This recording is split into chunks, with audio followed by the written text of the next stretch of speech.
তারা বলেছিল তাদেরই কথা 24 সালের মধ্যে সমস্ত ভারতবাসীকে ছাদ করে দেবো, কিন্তু তারা বাংলার সঙ্গে বিমাতৃসুলভ আচরণ করছে, বাংলাকে তারা ঘৃণা করে, বাঙালিকে তারা অপমান করে।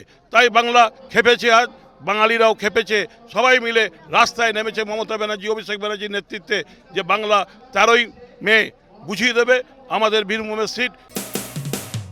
মানুষের পাশে মানুষের সাথে আমরা আছি এই বাংলাতে। আপনারা দেখছেন সংবাদ শিরোনাম। দেখলেন তো অনেক কিছু, এবার দেখুন নতুন কিছু। বার্তা দিয়েছিল কোনো গোষ্ঠীদ্বন্দ্ব চলবে না। আজকে মুরারাইতে দেখা গেল একই ছাদের তলায় মিটিং হলো এবং জনজোয়ার বয়ে গেল। মন্ত্রী চন্দন সিনহা কি বলছে, শতাব্দী রায় কতটা এগিয়ে গেল মুরারাই থেকে? দেখুন, মুরারয়ে সবাই এক ছিলই, এটা সাংবাদিকদের বাজে প্রচার, যে সঙ্গে ঝগড়া তা নয়। 2 মাস ধরেই মুরারই 1 মুরারই 2 সবাই মিলেই নেমে গিয়েছে যে তৃণমূল কংগ্রেসের ক্যান্ডিডেট তাকে জিতাতে হবে।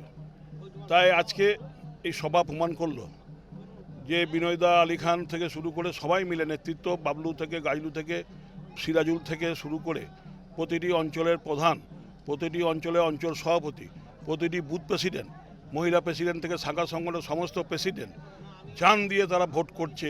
তাদের লক্ষ্য একটাই, যে লোকসভা বিধানসভা যে লিড হয়েছে তাকেও ছাড়িয়ে যেতে হবে। মোরারয়ে সবাই মিলে তাই নেমে পড়েছে মমতা ব্যানার্জির আশীর্বাদ নিয়ে, অভিষেক ব্যানার্জির ভালোবাসা নিয়ে। তাই এখানে প্রার্থী শতাব্দী রায়, তাই শতাব্দী রায়ের হয়ে সবাই মিলে জান দিয়ে লড়ছে। একদিকে যখন মাননীয় মুখ্যমন্ত্রী বলছেন বাংলা কারোর কাছে মতানত করবে না, অপরদিকে বিরোধীরা বলছে ডবল ইঞ্জিন সরকার ছাড়া বাংলাকে বাঁচানো যাবে না। দেখুন, বাংলা জীবনে কারো কাছে মাথা নামায়নি, ইংরেজ আমলেও মাথা নামায়নি, সিপিএমের কাছেও আমরা কোনোদিন মাথা নামাইনি। তাই বিজেপির কাছে কেন মাথা নামাবো? যারা ভারতবর্ষের সম্প্রদায় সম্প্রীতি নষ্ট করে, যারা ভারতবর্ষে বিভেদ সৃষ্টি করে, তাদের কাছে বাংলার মানুষ মাথা কোনোদিনই নামায়নি, নামাবে না। 100 দিনের কাজ রাজ্য সরকারের উদ্যোগে ঠিক লোকসভা ভোটের আগে ফিরিয়ে দেওয়া হলো। অপরদিকে যে লক্ষ্মীর ভাণ্ডার জয় এনে দিয়েছিল, সেই লক্ষ্মীর ভাণ্ডারও 500 থেকে 1000 হলো। দেখুন, 100 দিনের টাকা তারা তো ইচ্ছাকৃত রাজনীতির জন্য আটকে রেখেছে। তারা ভেবেছিল 100 দিনের টাকা যেহেতু পঞ্চায়েত থেকে হয়, প্রতিটি পঞ্চায়েত যেহেতু তৃণমূল কংগ্রেসের, তাই তারা ভেবেছিল বাংলার মানুষকে খেপিয়ে পঞ্চায়েত প্রধান, পঞ্চায়েত মেম্বারদের ওপর অ্যাটাক করবে। কিন্তু মাননীয় মুখ্যমন্ত্রী মমতা ব্যানার্জি তাদের জিনিস জারিজুরি ধরে ফেলেছিল। তাই বাংলার প্রতিটি ব্লক থেকে, প্রতিটি শহরে ওয়ার্ড থেকে, প্রতিটি তৃণমূলের ছেলে মেয়েরা এবং মানুষরা মিছিলে বেরিয়ে গিয়েছিল, বুঝিয়ে দিয়েছিল তোমাদের জারিজুরি বাংলায় চলবে না। তাই মাননীয় মুখ্যমন্ত্রী তাদের কথা দিয়েছিলেন যে দরকার হলে বাংলা রাজ্য সরকারের ফান্ড থেকে তাদের টাকা দেওয়া হবে।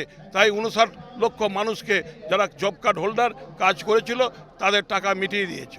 এবং বাড়ি নিয়ে যে নোংরামি করছে, তারা বলেছিল তাদেরই কথা 24 সালের মধ্যে সমস্ত ভারতবাসীকে ছাদ করে দেবো, কিন্তু তারা বাংলার সঙ্গে বিমাতৃসুলভ আচরণ করছে, বাংলাকে তারা ঘৃণা করে, বাঙালিকে তারা অপমান করে। তাই বাংলা খেপেছে, আজ বাঙালিরাও খেপেছে, সবাই মিলে রাস্তায় নেমেছে মমতা ব্যানার্জি অভিষেক ব্যানার্জির নেতৃত্বে, যে বাংলা 13ই মে বুঝিয়ে দেবে আমাদের বীরভূমের সিট। এবং প্রতিটি দফায় 2টো দফার লোক উত্তরে বাংলার উত্তরে 2টো দফায় ভোট বুঝিয়ে দিয়েছে যে তৃণমূল কংগ্রেসের সঙ্গে তারা আছে। বাকি দফাগুলো, বাকি যে 5 দফা ভোট, 5 দফাতেও বুঝিয়ে দেবে বাংলার মানুষ তৃণমূল কংগ্রেসের সঙ্গে আছে, অভিষেক ব্যানার্জির সঙ্গে আছে, মমতা ব্যানার্জির সঙ্গে আছে। আজকে প্রমাণ হয়ে গেল যেটা মমতা ব্যানার্জি বলেছিল, সন্দেশখালী নিয়ে যে রাজনীতি তারা করছিল, সন্দেশখালী যে ষড়যন্ত্র, 2 মাস আগে ষড়যন্ত্র, তার প্রমাণ আজকে কিন্তু সারা মিডিয়াতেই দেখাচ্ছে যে তারা কিভাবে ষড়যন্ত্র করেছিল আমাদের এইখান থেকে, যে বাংলার মানুষকে বিপথে পরিচালনা করার জন্য। কিন্তু মাননীয় মুখ্যমন্ত্রী প্রথম দিনই ধরেছিলেন যে সন্দেশখালী ঘটনা তাদের বিজেপির নাটক। সেই নাটক আজকে কিন্তু উচ্চাদন হয়ে গেল যে না, এই নাটক প্রমাণ হয়ে গেল। তাই মমতা ব্যানার্জি যেটা বলেন সেটাই ঘটে, এবং ভবিষ্যতে মমতা ব্যানার্জির নেতৃত্বে বাংলা ভারতবর্ষকে পথ দেখাবে। মানুষের পাশে মানুষের সাথে আমরা আছি এই বাংলাতে। আপনারা দেখছেন সংবাদ শিরোনাম। দেখলেন তো অনেক কিছু, এবার দেখুন নতুন কিছু।